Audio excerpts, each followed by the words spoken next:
So here we have some holiday cooking ideas. We want to make something a little different maybe for the holidays because you have company and you want to impress them with eat to live way of eating. We're going to do a lentil loaf for the main dish, and you can jazz this up with a mushroom gravy or any sort of sauce that you want to, but I'm going to show you how to make it, and we're going to do individual servings in muffin cups. I am serving this meal to some friends tonight, and one of them is mushroom allergic, so I'm going to put the mushrooms in last. So this is a great way when you're making individual ones to individualize for folks who may be allergic to something or can't eat carrots or whatever the thing is. You can leave that out and do something separate. I'm actually going to, so I remember, put hers in here first and then I'll add the mushrooms. But anyway, just saying that these are, it's an easy way to do individual servings in these silicone muffin cups. All right, I've already cooked lentils. So what I've got are, I did a cup of the green brownish lentils, just common lentils, and a third of a cup of these black beluga lentils, sometimes they're called. And I just cooked them together in the Instant Pot. I just did 15 minutes at high power, natural release. So I'm gonna end up with 3 cups or more, looks like, of lentils. So this is a very forgiving recipe. You can add whatever veggies you want to. In the recipe that I've written out for you in the cheat sheets, waterymouth.com/cheat sheets. Sign up for those and you can get all of the past cheat sheets as well as have access to all of the future ones. In the recipe I wrote celery, but then I put bok choy in parentheses because I'm out of celery. The smaller the chopped the veggies in this, the better. Because if you have big chunks of things, it's not going to stay together very well. So now I'm going to do the carrots the same way. You could add kale or any other sort of green if you wanted to. That works fine. I'm just going to go like 3/4 of the way through.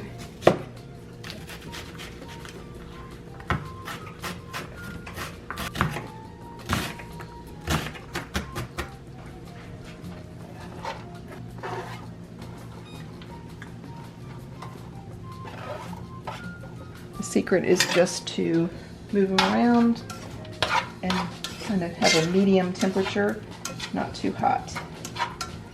All right, so now I've got my lentils, and overcooked is fine because they'll get mushy. Okay, so now we're going to put the flavorings in. 3 tablespoons of tomato paste, a little bit of black pepper, vegan Worcestershire sauce. Absolutely optional. If you don't want to put it in, that's fine. Maybe a tablespoon.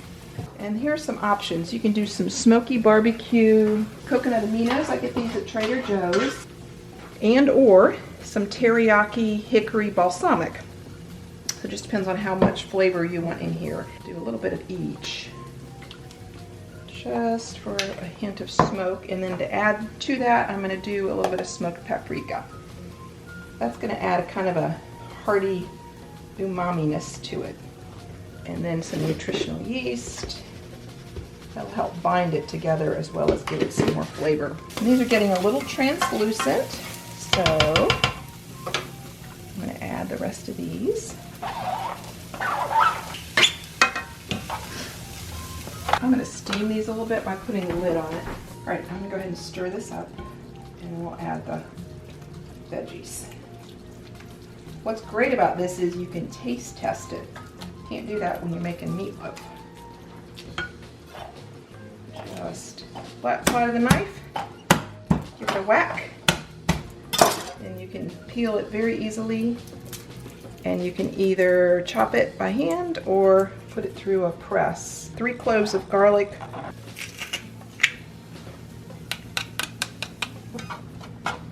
A lot of loaf recipes call for oats or some other kind of dry ingredient, breadcrumbs or something, but I'm going to do mine with just vegetables and we'll see how it works. Alice Davey, who's in our High Nutrient Lifestyle group on Facebook, posted her recipe, so that was my inspiration for this recipe. Thanks, Alice. Shout out across the pond. Okay. All right, I'm gonna go ahead and do this one, and then I'm gonna add the mushrooms.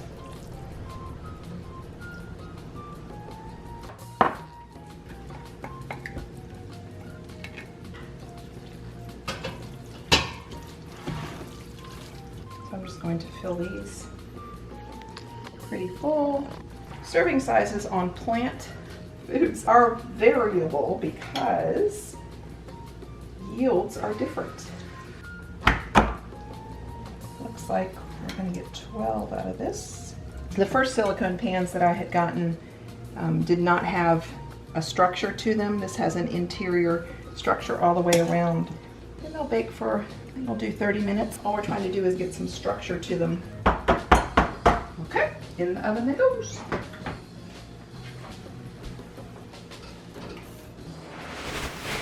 Okay, festive kale salad. So this one has some cabbage, and I wanted to show you how to use the mandolin to cut cabbage in case you want to do it your own self. What I've got set up here is I've got a damp rag that I'm going to put under, which helps slippage. I'm going to put everything on my pan here. This is my mandolin, and it's very, very sharp, so I want to keep my hands away. I need about a cup or so of the cabbage, a quarter.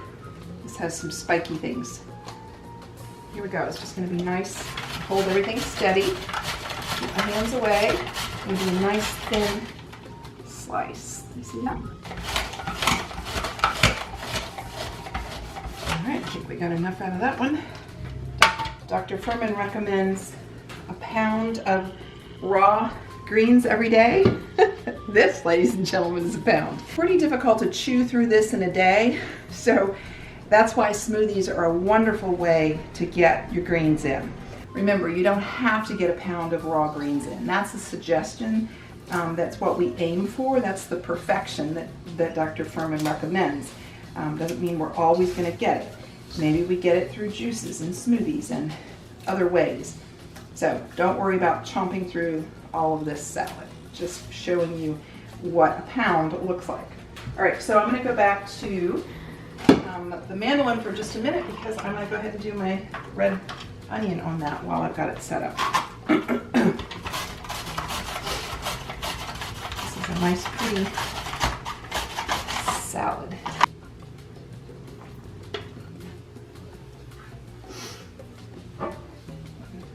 Onions are here. Massaging kale is simply giving your fingers and hands a workout. But you're going to rub the greens. And this may seem like an extra step, and it is, but it's so worth it to have softened kale. Okay, I'm going to go ahead and add some lemon juice now. We'll do the juice of a lemon.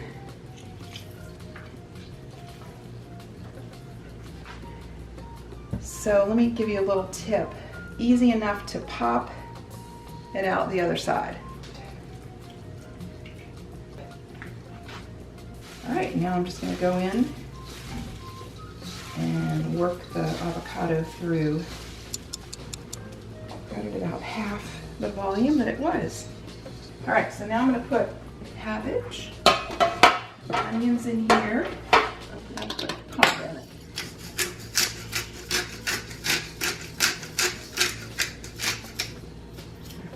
Pepper. And one more little thing to make it festive is a pomegranate.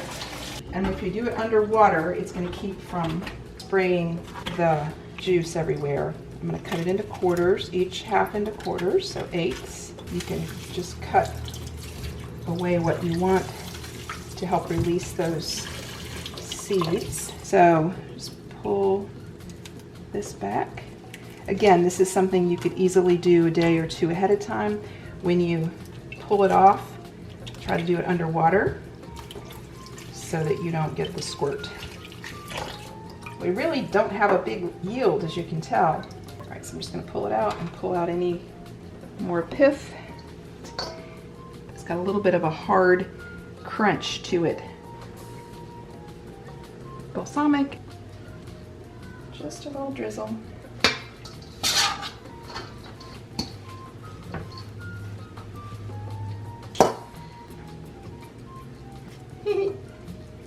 So there's our salad, and bon appetit.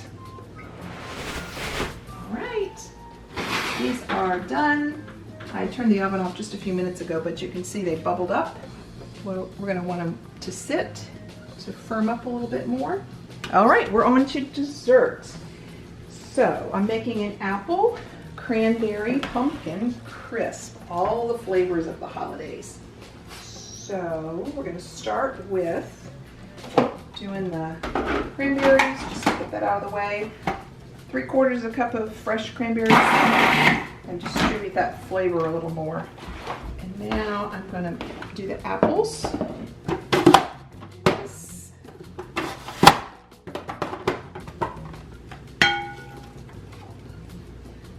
I'll put the link to the Mueller chopper in the show notes, so you have that. Apples, I'm going to throw some lemon juice over. We'll add some nice tanginess as well as help keep them from getting too brown, which really won't matter because they're going to cook. But if you don't like cranberries, don't add cranberries, it's fine. I'm going to make some date paste. I took 12 dates, put some hot water over them, and let them soak for a little while.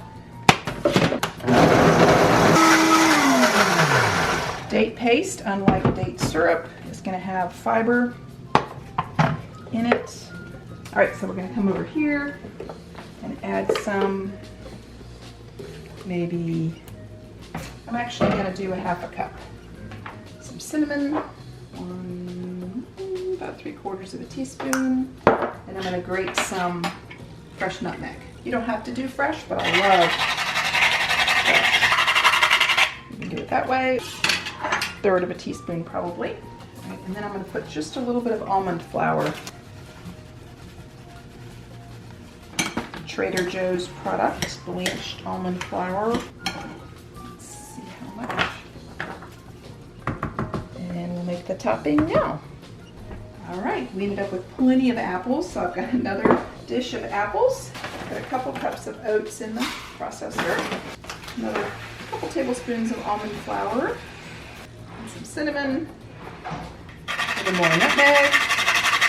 Some date paste.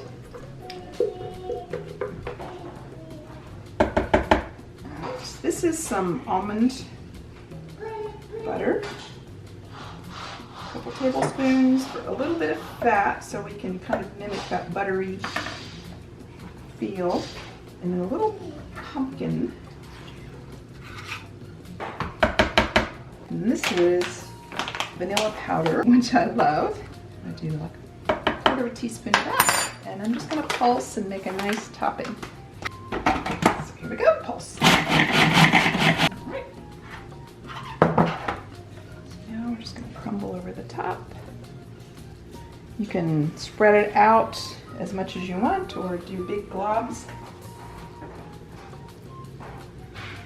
Put this in the oven and then I'll show you the lentil portions.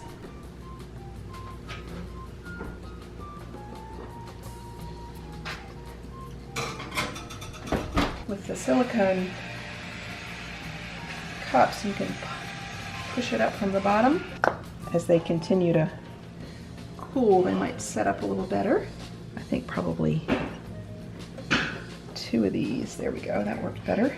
Might make a nice serving. There we go. So we've got that and our salad and our beautiful apple crisp. And happy holidays to you and yours from the Watering Mouth. Thanks for watching. Until next time, it's Coach Nancy. Bye-bye.